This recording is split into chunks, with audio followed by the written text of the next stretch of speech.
who follow the star.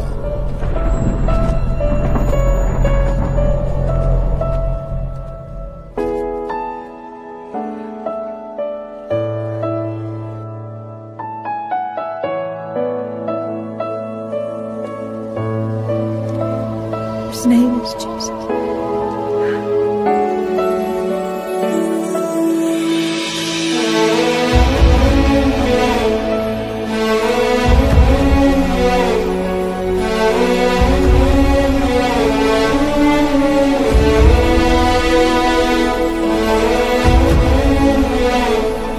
You shall turn the hearts of the fathers to the children, and the heart of the children to their fathers.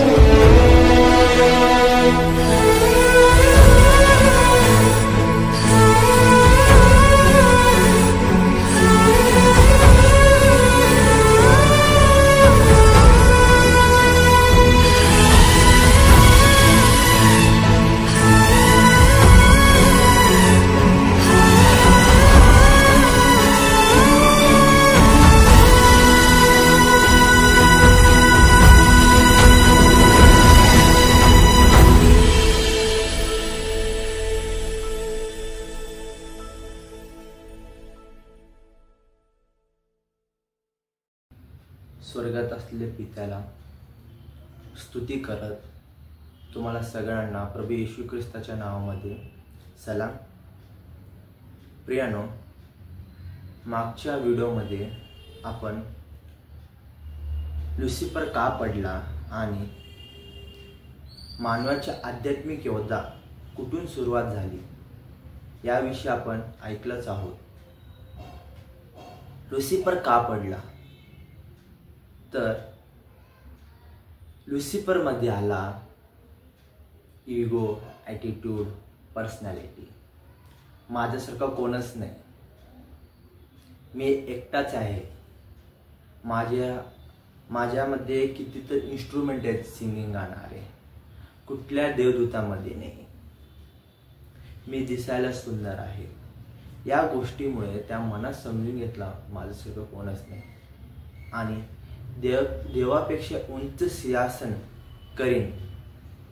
केवळ असं मनात समजून घेतला, तो देवाला बोलला नाही. केवळ मनात समजून घेतल्यामुळे देवाला कळत नाही का प्रियानो? देवाला कळतं सगळं. माणसाच्या मनात काय चाललेलं असतं कळतो, देवदूतांच्या मनात काय चालू आहे कळत असतो. तर देवाला कळताच देव त्याला खाली टाकतो. कारण का? या एकामुळे बाकीचे देवदूत नष्ट होतील या विचाराने आधी फर्स्ट लुसिफरला खाली टाकण्यात आला. मग त्याला टाकण्यात आला त्यावेळी आदम हवा पाप करतात. कोणामुळं? सैतानामुळे. पाप केल्यावर कोण बडकवतो त्यांना? आदम हवाला? लुसिफर. त्याचं ऐकून पापामध्ये पडतो. तिथनं मानवाच्या आध्यात्मिक योद्धा सुरू झाली. तर या मानवाच्या आध्यात्मिक योद्धाला हत्यार काय आहे लढण्यासाठी? मानवाला हत्यार काय आहे लढण्यासाठी? तर प्राचीन काळात युद्ध करत असताना 80 किलोचे तलवार असायचे. 60, 80, 70. साधा आपल्याला 5 किलो 10 किलोचं पोता उचलायला होत नाही. त्यावेळेस युद्ध करताना 80 किलोचे तलवार वगैरे यूज करायची. तर डायरेक्ट त्यांना युद्ध मध्ये पाठवण्यात आला असता का? नाही. डायरेक्ट युद्ध मध्ये कोणाला पाठवता येत नाही. आधी त्यांना काय करायला पाहिजे? ट्रेनिंग करायला पाहिजे. कसं तलवार पकडायला पाहिजे, तलवारला कसं फिरवायला पाहिजे, युद्ध करताना मागणाला तर त्याला कसं मारायला पाहिजे, पुढनं आला तर कसं मारायला पाहिजे, चारी बाजूने आल्यावर त्या चारी बाजूने कसं मारायला पाहिजे ते लोकांना. आधी ते युद्ध करायचं अगोदर आधी त्यांना ट्रेनिंग देत असतो. कोण? ट्रेनर. तर आजच्या काळात पोलीस भरती देताना आधी त्यांना ग्राउंड घेतात, एक्झाम घेतात, पास झाले डायरेक्ट त्यांना पोलीसची वर्दी देतात का? नाही, त्यांना ट्रेनिंग सुद्धा देतात. उदाहरण दगडफेक झाल्यावर त्यांना कॅचअप कसं करायचं, त्यांना कसं मारायचं, लाठीमार कसं द्यायचं, लाठीमार मारताना कुठं मारायचं, कसं मारायचं, आधी त्यांना ट्रेनिंग देतात. व तसेच देशासाठी युद्ध करणारे आर्मीज त्यांना डायरेक्ट आर्मीमध्ये पाठवत नाही, त्यांना आधी ट्रेनिंग देतात. ट्रेनिंग म्हणजे काय? त्यांना सामर्थ्याने भलवान बनवून टाकतात शरीराने. त्याचा मागणं मारलं तरी पण त्यांनी लगेच त्रास होऊ नये तसं ट्रेनिंग देतात आर्मीमध्ये. तर आर्मीमध्ये आधी ट्रेनिंग देतात. मागणं आतंकवादी आला तर त्यांना कसं मारायचं, पुढं समोर 4 जण आतंकवादी आहे, तू एकटा आहे, त्यांच्याकडे 4हीकडे गन आहे, माझ्याकडे मी एकटाच गन आहे माझ्याकडे, त्या 4ही लोकांना कसं मारायचं टेक्निकल शिकवतात. गन पकडून कसं मारायचं, गन कसं पकडायचं. तर आपल्याला कुठल्या मनुष्याशी लढायचं नाही, तर आपल्याला दुरात्म्यांबरोबर लढायचं आहे. काय? आपल्याला दुरात्म्यांबरोबर. या दुरात्म्यांबरोबर लढायचं आहे. त्यासाठी तलवार काय आहे, आपल्यासाठी हत्यार काय आहे. तर आधी बायबल काय सांगतो, तुम्ही प्रभूमध्ये सामर्थ्याने बलवान व्हा. ते अध्यायवचन पाहिलं तर इफिस्करासपत्र 6 अध्याय 10 वचन. शेवटी प्रभूमध्ये व त्याच्या प्रभावी सामर्थ्याने बलवान होत जा. प्रभूमध्ये सामर्थ्य बलवान होत जा. सामर्थ्याने बलवान प्रभूमध्ये झाल्यावरच आपल्याला त्या दुरात्म्यांबरोबर लढता येतो. तर आपल्याला प्रभूमध्ये सामर्थ्याने बलवान व्हायचं असेल तर आपल्याला आधी काय करायचं आहे? सामर्थ्याने बलवान कसं होतात प्रभूमध्ये? जसा युद्ध करताना तलवार कसं पकडायला पाहिजे, युद्ध कसं करायला पाहिजे, एक ट्रेनर कसं ट्रेनिंग देतो. सध्याच्या काळात आर्मीमध्ये म्हणा, पोलीस भरतीमध्ये म्हणा, आतंकवादीला कसं मारायला पाहिजे, टेक्निक काय आहे, गन कसं पकडायला पाहिजे, आधी त्यांना ट्रेन करतात, ट्रेनिंग देतात.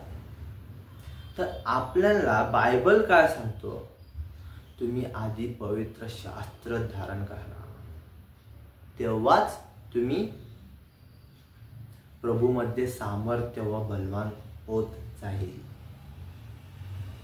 तेव्हाच तुम्हाला दुरात्म्यांबरोबर लढता येईल.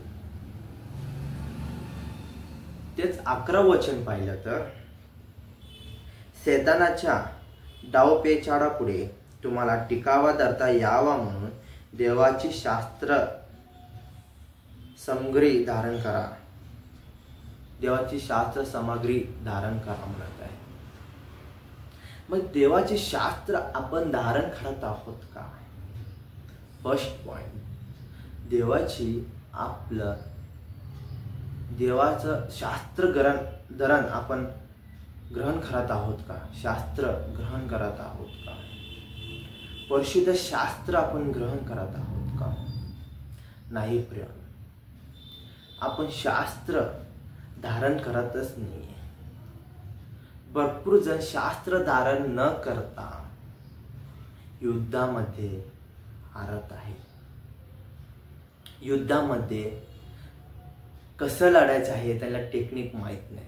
दुरात्म्यांबरोबर, त्या दुरात्म्यांबरोबर कॅचअप होऊन जातात. मग प्रियनो, काही जण असं आहेत वर्षाला एकदा एक अध्याय वाचतात, नाहीतर एक वचन वाचतात काही लोक. नाहीतर काही लोक असे आहेत प्रियानो, महिन्याला एकदाच वाचतात, पर दुसऱ्या महिन्यालाच वाचतात. तर काही लोक असे आहेत, रोज कामाला जाताना कॅलेंडर मध्ये वचन असतात, कॅलेंडर मध्ये ते वचन वाचून निघतात. तर ते पवित्र शास्त्र धारण केल्यासारखं आहे का? नव्हे.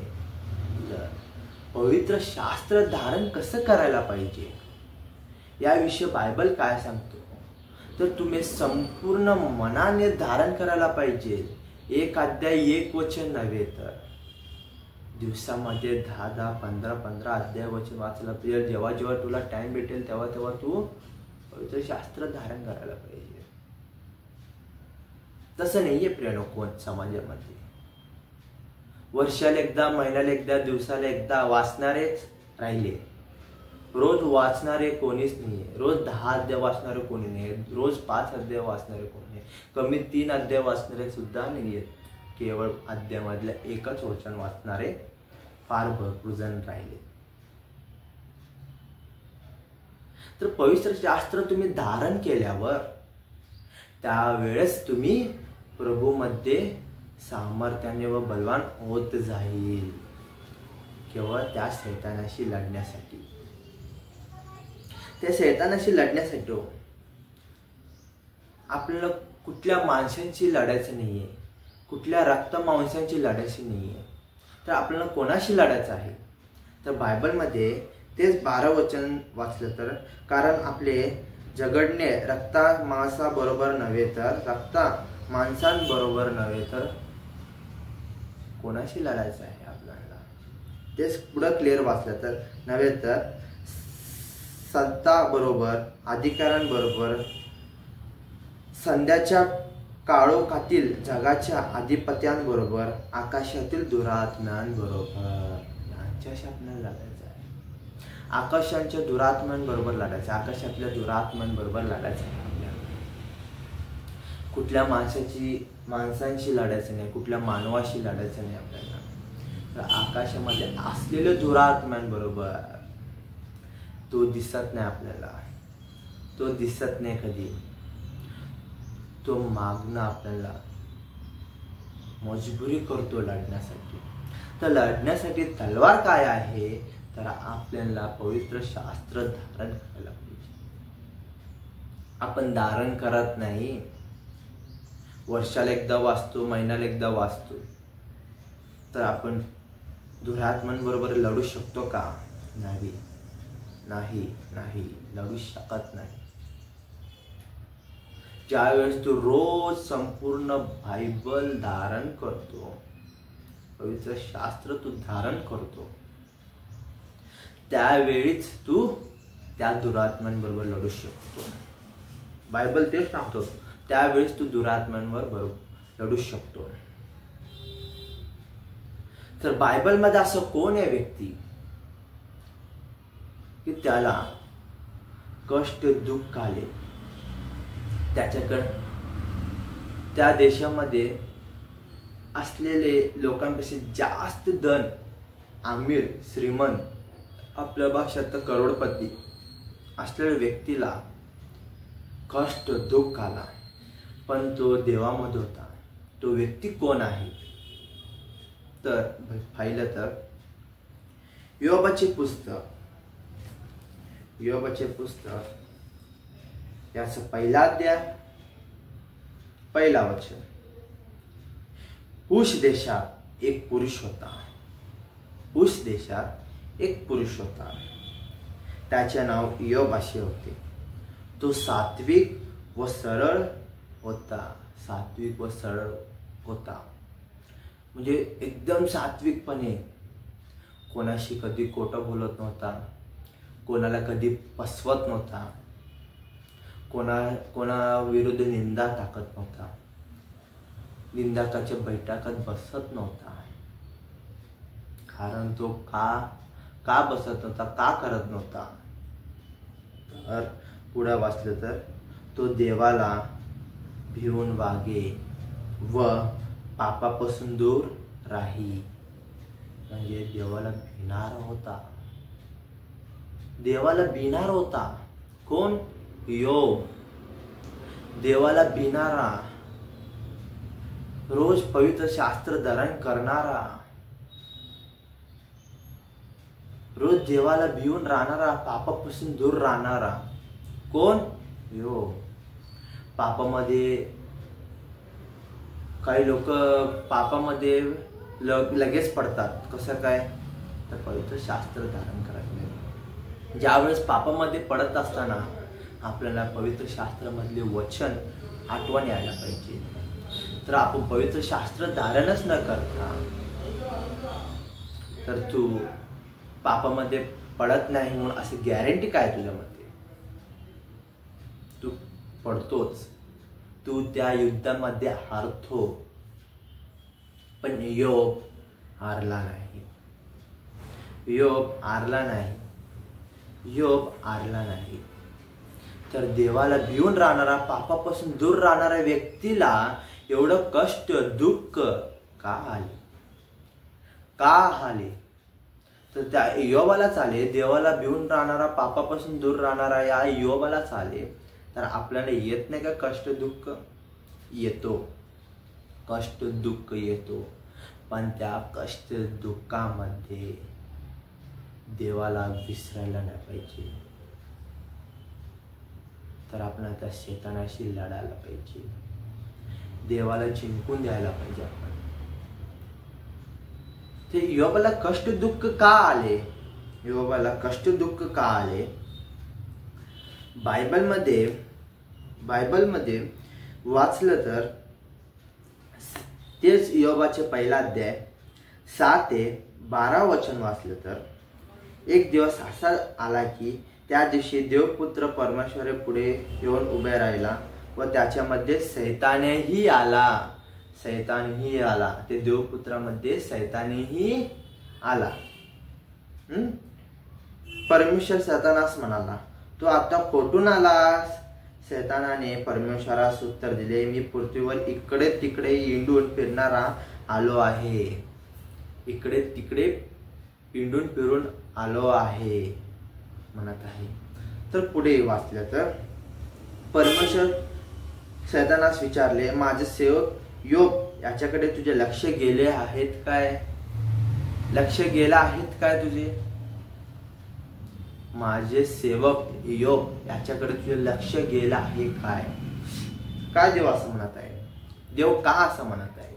कारण योब पापापासून लांब असणारा, देवाला भिवून राहणारा, देवाची आज्ञा पाळणारा, देवाची आज्ञा पाळणारा होता. म्हणून माझे सेवक योब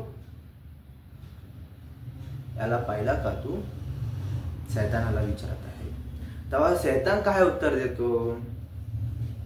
तर पुढं वाचलं तर 8व्या वचन मध्ये, नाही 8व्या वचन मध्ये परमेश्वराने सैतानला विचारले, माझे सेवक योबा याच्याकडे तुझे लक्ष गेले होते काय? भूतालवर त्याच्या तोडीचा सात्विक, सरळ, देवाला भिवून वागणारा व पापापासून दूर राहणारा असा दुसरा कोणीही नाही. योबासारखा दुसरा कोणीच नव्हता त्या देशामध्ये. तो एकटाच होता. पापापासून दूर राहणारा, देवाला भिवून राहणारा कोणच नव्हते. तर पुढे वाचले तर 9वा वचन, सैतानाने परमेश्वराला उत्तर दिले की योब देवाचे भय काय फुकट बाळगितो. कारण का फुकट बाळगितो? त्याचे बोलणारे कसे बघा टेक्निक, सैतानाची बोलणारे टेक्निक बघा. तो त्याचे घर व त्याचे सर्वस्व या भोवती तू कुपून घातले आहे ना. म्हणजे योबाला तू चांगला घर दिला, धन दिला, पैसा दिला, चांगला लेकर दिला, म्हणून तो तुझा उपकार स्तुती करतो, तुला भिवून राहतो ना, म्हणून तुझी स्तुती करतो. तर पुढे सैतान काय म्हणतो वाचलं तर, तू त्याच्या हातात यश दिले आहे ना व देशात त्याचे धन वृद्ध पावत आहे ना. 11 वचन वाचलं तर, तू आपल्या हात पुढे करून त्याच्या सर्व श्वास लावून तर पहा, म्हणजे तो तुझ्या तोंडावर तुझ्या आवेर करेल. म्हणजे तो कसं बोलत आहे लक्ष देऊन ऐका. तू आपला हात पुढे करून त्याच्या सर्वस्व लावून तर पहा, म्हणजे तो तुझ्या तोंडावर तुझ्या आवेग करील. त्याच्याकडनं तू धन ओढून घे, त्याच्या लेकरांना मारून टाक, तेव्हा तुझ्यापासून तो योग दूर जातो. शैतान कसं भडकवत आहे, शैतान कसं बोलत आहे देवाला. तर पुढे 12 वचन वाचलं तर परमेश्वर शैतानास म्हणाला, पहा त्याचे सर्वस्व तुझ्या हाती देतो, त्याला मात्र आत लावू नको. परमेश्वर काय म्हणत आहे, तुझ्या हाती देतो, तुझ्या अंडरखाली देतो मी, पण त्याला आत लावू नको. मग शैतान परमेश्वरासमोरून निघून गेला. कारण त्याच्या हाती दिला परमेश्वरासमोर. पण परमेश्वराच्या समोर हाती दिल्यावर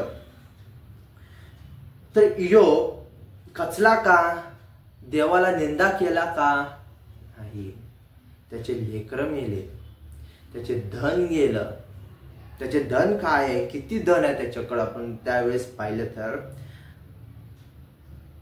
तेच पहिला त्या 2रं वचन वाचलं तर त्याला 7 पुत्र व 3 कन्या झाले.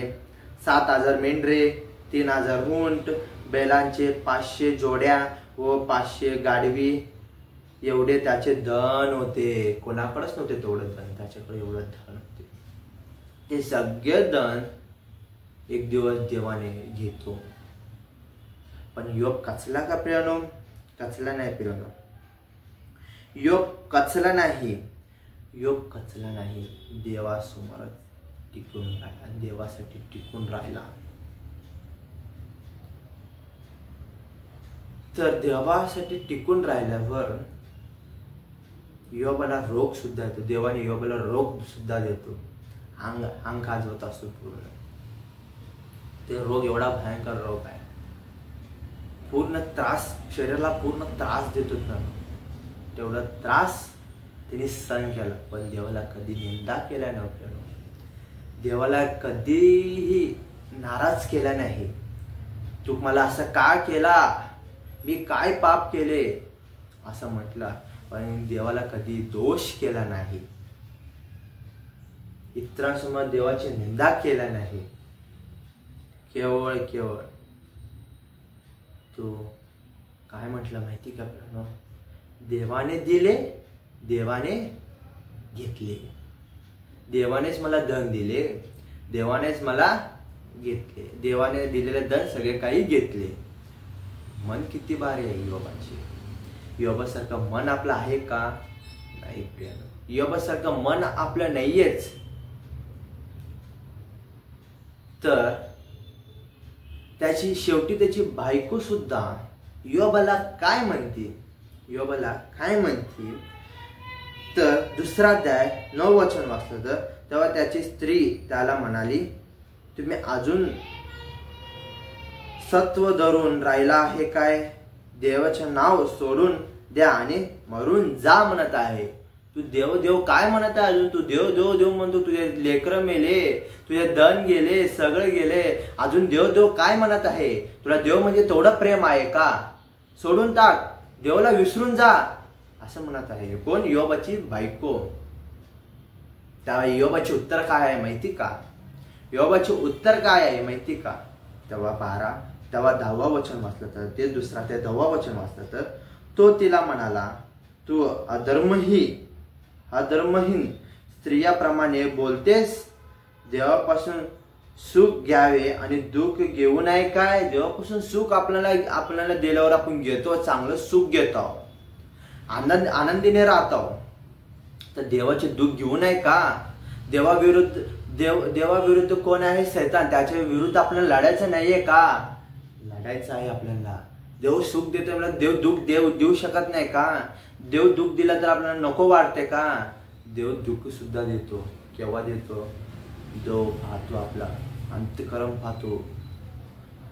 जसे योबाचे अंतःकरण पाहिला तसा आपले सुद्धा अंतःकरण पाहतो. तर आपण एक योबासारखा असायला पाहिजे. देव सुख देतो म्हणजे दुःख देऊ नाही का असं आपण पण म्हणायला पाहिजे. आपण म्हणत आहोत का? सुख असताना देव देव म्हणतो, ज्यावेळेस दुःख येतो मला असं का केले देव, हे देव काय आहे असं आपण देवाला उलट निंदा टाकतो. केवळ का? पवित्र शास्त्र धारण करत नाही.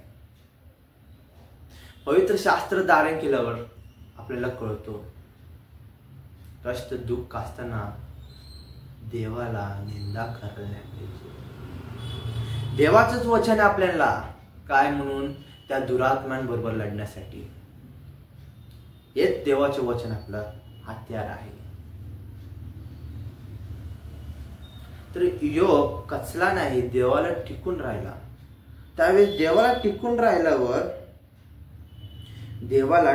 राहिल्यावर देव नंतर सांगतो त्याला काय म्हणून, हा सैतानामुळे तुला परीक्षात टाकण्यात आलं. त्या योग रडतो, मी काय पाप केले, मी काय तुझ्यापासून न भीता राहिलो, मी सगळं भिवून राहिलो, पापापासून दूर राहिलो, त्या सैतानामुळे मला परीक्षात टाकतो का देवा म्हणून रडत म्हणतो. जो कोणी देवाला भिवून राहणार असतो, जो कोणी देवाला ओळखितो तो अद्भुत कृत्य करीतो. अद्भुत कृत्य म्हणजे जादू मॅजिक वगैरे नाही. अद्भुत कृत्य म्हणजे देवाला ओळखून, देवासोबत राहून देवाला आनंदित करणे हे आपलं अद्भुत कृत्य आहे. दानिएलचे पुस्तक याचा 11वा अध्याय, दानिएलचे पुस्तक याचा 11वा अध्याय 32 वचन. जे करारा संबंधीने दुष्ट वर्तन करीतात त्यास तो पुसलावून भ्रष्ट करील, पण जे लोक आपल्या देवाला ओळखितात ते बलवान होऊन थोर कृत्य करतील. जो कोणी देवाला ओळखतात, प्रभूमध्ये सामर्थ्य बलवान होतात, तो थोर कृत्य करतील. तर आपण थोर कृत्य करत आहोत का? ते थोर कृत्य म्हणजे काय? पापापासून दूर राहायचं आपल्याला. मोठं थोर कृत्य, दुसरा देवाला भिवून राहणार. अजून मोठं थोर कृत्य, तिसरं काय? देवासाठी आपण लढायचं आहे, कोणाशी? दुरात्म्यांबरोबर. अजून थोर कृत्य, हे आपल्याचं थोर कृत्य आहे. आपण ज्यावेळेस थोर कृत्य करतो, आपण ज्यावेळेस देवाला ओळखतो, थोर कृत्य करतो, त्यावेळेस शैतान या लढाईमध्ये हारून जातो. हे वचनच आहे पिरानो. आपल्या तलवार हे वचनच आहे. बायबलमध्ये कुठे लिहिलं आहे? वचनच तलवार आहे. तर पाहिलं तर तेच इतिहासकारास पत्र 6वा अध्याय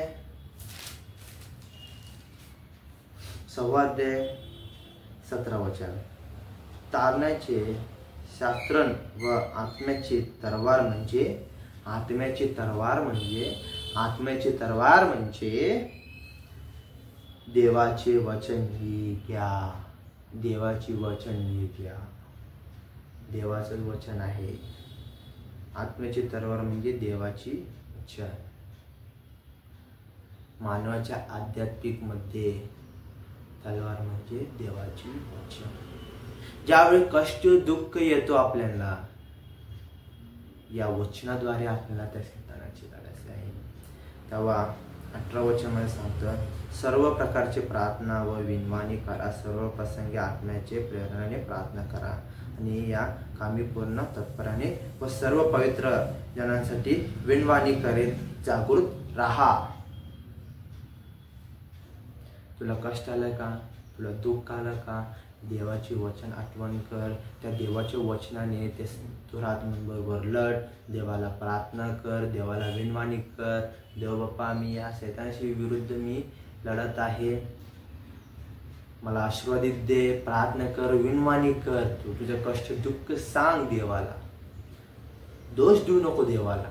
मला कष्ट आले, मला दुःख आले म्हणून दोष देऊ नको. ज्यावेळेस तुला सुख देतो देवाला तू दोष देतो का? देवाला नाही देत. ज्यावेळेस कष्ट येतो, ज्यावेळेस दुःख येतो, तेव्हाच तू देवाला दोष देतो. दोष देऊ नका देवाला. तर देवाला प्रार्थना करा, विनवाणी करा. आम्हाला अजून सामर्थ्य दे त्या दुरात्म्यांबरोबर लढण्यासाठी. आपला बायबल काय आहे, बायबलमधले वचन काय आहे? आपल्यासाठी तलवार आहे. त्या युद्ध करण्यासाठी तलवार आहे. युद्ध करण्यासाठी आपल्याला तलवार आहे. या तलवाराची उपयोग करा. वर्षाला एकदा वाचू नका, महिन्याला एकदा वाचू नका, दिवसाला एक वचन वाचू नका. दररोज या पवित्र शास्त्रांना धारण करा. म्हणजे एक अध्याय एक वचन असं नाही. दिवसात तू 5 अध्याय 10 अध्याय वाच. ज्यावेळेस त्या दिवसामध्ये तुला ज्या वेळेस तुला टाइम भेटतो त्यावेळेस तू या बायबलला वाच. त्यावेळेस तुला ज्ञान भेटेल, बुद्धी ज्ञान भेटेल देवाची. त्या बुद्धी ज्ञानला यूज करून त्या दुरात्म्यांबरोबर लढायचं आहे तुला. तेवढं एक लक्षात ठेव. या आपल्या बायबलचे वचन काय आहे? आपल्यासाठी युद्ध करण्यासाठी तलवार आहे. हे बायबलमधले वचन आपल्यासाठी तलवार आहे, त्या दुरात्म्यांबरोबर लढण्यासाठी. एवढं विनंती करतो. या वचनानुसार तुम्ही पालन करा आणि हृदयामध्ये साठवून ठेवा. आणि त्या दुरात्म्यांबरोबर कसं युद्ध करायचं आहे, तर त्या युद्धाचं तलवार काय आहे म्हणजे आपलं पवित्र शास्त्रामधले वचन. तेवढं तुम्ही लक्षात ठेवून या वचनाच्या अनुसार तुम्ही पालन करा. आमेन.